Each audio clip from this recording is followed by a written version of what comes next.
नमस्कार, good morning India के इस खास शो में आपका बहुत बहुत स्वागत है। मैं हूं आपके साथ जया कौशिक त्रिवेदी।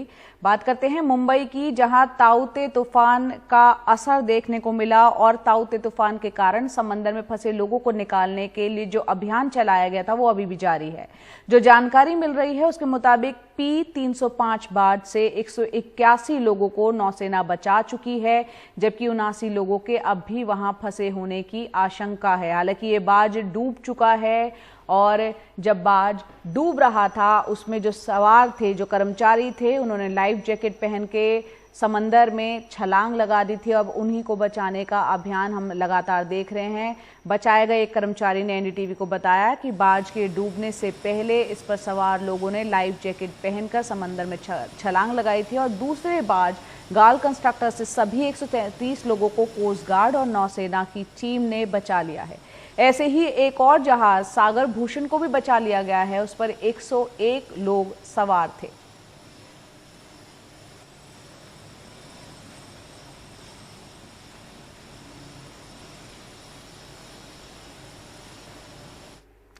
चक्रवाती तूफान ताउते का असर मुंबई और उसके आसपास के इलाकों में सोमवार के बाद मंगलवार के दिन भी देखने को मिला। शहर भर में तूफान से हुई तबाही का असर देखने को मिला और अरब सागर में डूबे बाढ़ P-305 से लोगों को बचाने का काम दिन भर कल जारी रहा। रात में उस अभियान को अंधेरे के कारण रोकना पड़ा। आज भी मुंबई की अगर बात करें, सुबह 6:30 बजे से वहां पर बरसात हो रही है और तेज हवाएं चल रही हैं।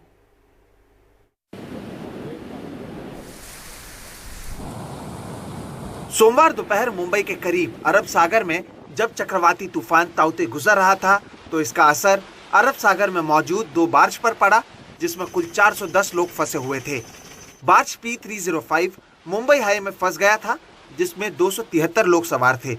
इस जहाज को बचाने के लिए INS कोच्चि और INS कोलकाता को भेजा गया, लेकिन समुद्र में आए तूफान के कारण बार्ज P-305 डूब गया।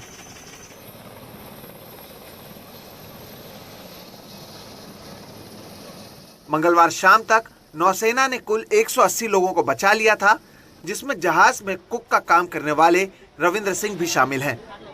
वो रफ हो गया, उसमें एंकर टूट गया, वो बोर्ड बेकाबू हो गया, किधर जाएगा मालूम नहीं है, तो उधर ही से वो हो गया। तो कैप्टन लोग भी कुछ कर नहीं पाया, भी क्या कर पाएगा वो, जब वो बेकाबू हो गया ना, तो उसमें आदमी इधर उधर को छलांग लगाते हुए कुछ भी। तो लाइफ जैकेट पहन के आप पानी में ऐसे तैर रहे थे रात भर? रहता है, इधर से उधर से उधर। शोर मचाया होगा, आपने मदद की, आवाज़ लगाई होगी। हाँ, फिर चौपर वाला आया, उसने हेल्प किया बेचारे ने, नहीं तो हम 10-15 मिनट में मर जाते। 4 दिन तो हमारे को खाना खाए हुए हो गया था, 2-3 दिन पानी पिए हो गया था। पानी के अंदर उस पानी को तो अंदर भी नहीं जा रहा था ना, वो पानी मैं समुद्र वाला पानी मैं सोचा कि प्यास लगी है बहुत ज़बरदस्त, मैं यही पानी पी लेता हूँ। वो पानी नीचे ही नहीं उतरा, इधर ही फंस गया, तो बहुत बुरा हाल था। नौसेना ने तो साहस दिखाकर कई लोगों की जान बचा ली, लेकिन सवाल है कि ONGC की ठेका कंपनी एफकॉन में ये चूक किसने की।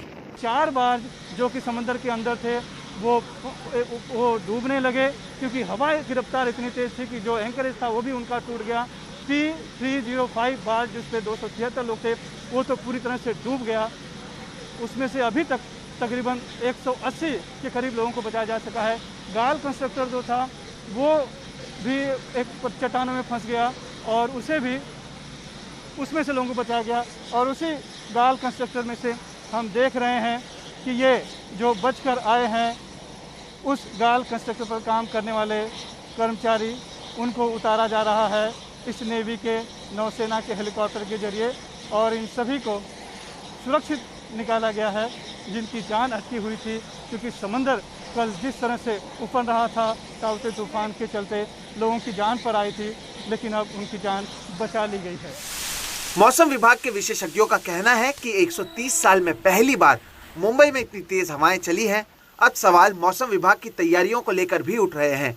सूत्रों ने बताया कि तूफान के दिन मुंबई में मौजूद मौसम विभाग का रडार काम नहीं कर रहा था, जिसके वजह से मौसम विभाग ने पहले ऑरेंज और बाद में रेड अलर्ट दी। अब ये सवाल उठ रहा है कि क्या मौसम विभाग की गलती की वजह से समुद्र में बाढ़ डूब गया। मौसम विभाग के अधिकारी इस पर जवाब देने से बचते दिखे। 108 का गस्ट हम लोगों ने मतलब कुलाबा में देखा गया। फोरकास्ट 110 तक था जो विंड स्पीड था, और एग्जैक्टली जैसे एक्सट्रीमली सीवियर साइक्लोनिक स्टॉर्म है तो चांसेस है जो क्लाउड बैंड है, इवन दो साइक्लोन बहुत लंबा था लेकिन उसका क्लाउड बैंड का जो बारिश रहेगा वो ज़्यादा हो सकता है, इसलिए उसको ऑरेंज से रेड में अपग्रेड कर दिया। तूफान तो चला गया लेकिन वो अपनी तबाही छोड़ गया।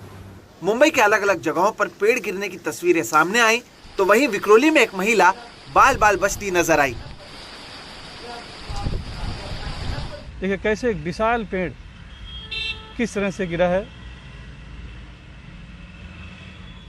गनीमत ही रही है कि इसके नीचे कोई शख्स नहीं आया, किसी की जान नहीं गई। अब हम आ गए हैं वर्ली में समुद्र किनारे की सड़क पर, जहां से कि बांद्रा वाली सीलिंग शुरू होता है। लेकिन देखिए यहाँ पर भी दिखाई पड़ रहा है कि किस तरह से बैरिकेड जो हैं हवा के भार को सह नहीं पाए और चारों तरफ बैरिकेड बिखरे पड़े हैं।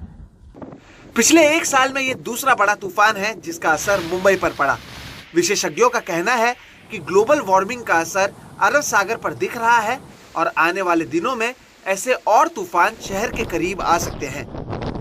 ये सही है कि जो समुद्री सतह के तापमान बढ़ रहे हैं, अरब सागर में भी तापमान बढ़ रहे हैं। पिछले कुछ सालों में हमने देखा कि फ्रीक्वेंसी बढ़ रही है, लेकिन अभी ये लो कॉन्फिडेंस से ही हम बता सकते हैं, क्योंकि जब तक कई सालों का डेटा नहीं इकट्ठा होगा तब तक नहीं पता लगेगा कि कितना वार्मिंग हो रहा है। तो आगे हमें सतर्क रहना पड़ेगा, क्योंकि जब भी रिकर्व करेगा और मुंबई के आसपास आएगा, यूजुअली मानसून में जो बारिश ज्यादा होती है तब मुंबई पानी पानी होता है। लेकिन अगर किसी भी मानसून के अलावा किसी भी, जैसे कि नवंबर में फयान आ गया था 2009 में और 2020 में ये आया, निसर्ग आया, तो बीच में भी अगर इस तरह के तूफान आते हैं तो इस तरह के खतरे बढ़ सकते हैं। तूफान से हुए तबाही से जहां शहर अब उबर रहा है तो वहीं सवाल ये भी कि भविष्य में इस तरह के तूफान से बचने के लिए क्या मुंबई तैयार है।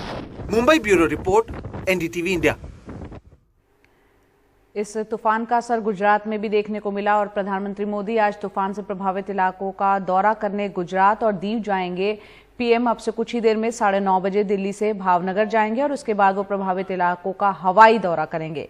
पीएम अहमदाबाद में समीक्षा बैठक करेंगे। गुजरात में ताउते तूफान की वजह से 7 लोगों की मौत हुई और कई जगह बिजली के खंभे और पेड़ उखड़ गए। गुजरात में 16,000 से ज्यादा घरों को नुकसान पहुंचा है।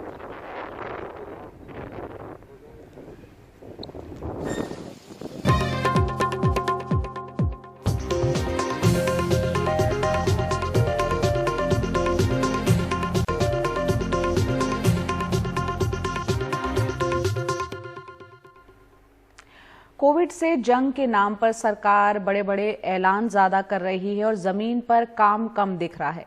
गुरुग्राम में रविवार को मुख्यमंत्री मनोहर लाल खट्टर ने अस्थायी कोविड अस्पताल का उद्घाटन कर दिया। कई तस्वीरें भी आई, लेकिन मरीज अभी भी वहां पर भर्ती नहीं हो पा रहे हैं।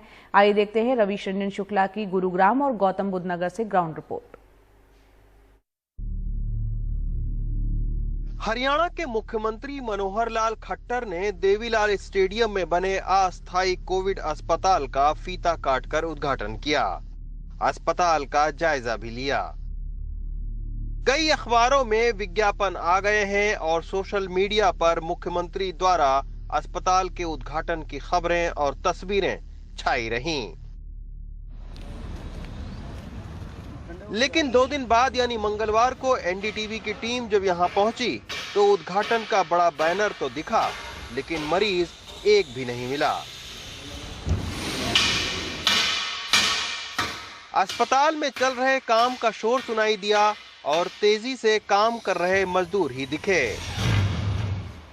फोटो और प्रचार से दूर गुरुग्राम के ताऊ देवीलाल स्टेडियम से अस्थायी कोविड अस्पताल की ये ताजा तस्वीर है। तैयार अस्पताल की खबर और फोटो देखकर अस्पताल पहुंचे कई मरीज बैरंग वापस लौट चुके हैं। पेशेंट की हालत नाजुक हो गई थी, तो लगभग 9 बजे के आसपास हमने तय करा कि उस पेशेंट को किसी अच्छे हॉस्पिटल में रेफर करना है। यहाँ ये सूचना दी गई थी कि हमारे को सरकारी स्तर पर बार बार कि ये 100 बेड का हॉस्पिटल है और जिसमें 80 बेड ऑक्सीजन के और 20 बेड वेंटिलेटर के होंगे। तो हमें ये उम्मीद लग जगी कि संडे को है, तो क्योंकि अभी नया खुला है तो हमारे पेशेंट को यहाँ जगह मिल जाएगी। जब हमने अपने एम्बुलेंस यहाँ पेशेंट को भेजा तो यहाँ उसको एडमिट नहीं किया गया और ये बताया गया कि अभी ये चालू नहीं हुआ है। तो उसके बाद जब मैं आपको एक चीज़ बताना चाहूँगा, उसके बाद हमने यहाँ से पेशेंट को सरकारी हॉस्पिटल में भेजा क्योंकि ये उम्मीद थी कि अब थोड़ा पेशेंट कम आ रहे हैं, तो वहाँ भी एडमिट नहीं हुआ और अल्टीमेटली आधे घंटे पेशेंट को वहाँ सेक्टर 10 में वेट करके अल्टीमेटली उसको प्राइवेट हॉस्पिटल में एडमिट कराना पड़ा।